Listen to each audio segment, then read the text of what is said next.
güzele deli gibi sevdalandın mı ey can? Sevdalandın mı ey can?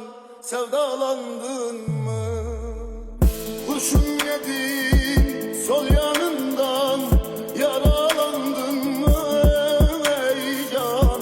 Yaralandın mı ey can? Yaralandın mı? Bir güzele deli gibi sevdalandın mı ey can? Sevdalandın mı ey can? Sevdalandın mı?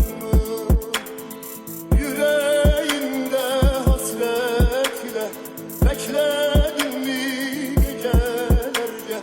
Bir aşk için senelerce ağlatıldın mı ey can? Ağlatıldın mı? Soğuktan ellerim üşüyordu, sanki bir boşluğa düşüyordum. Ölüm uğruna sevgi cinayet, beni vuran herkesi görüyordum.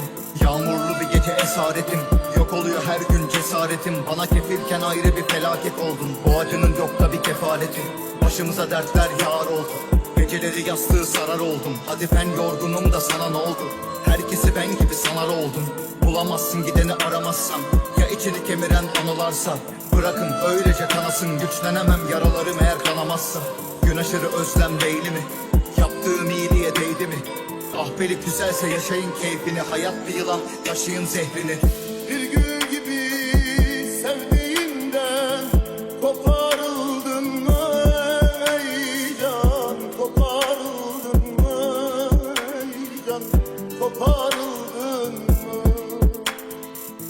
Yapayalnız bir başına bırakıldın mı ey can? Bırakıldın mı ey can? Bırakıldın mı? Yüreğimde hasret ile bekledin mi gecelerce? Bir aşk için senelerce ağlatıldın mı ey can? Ağlatıldın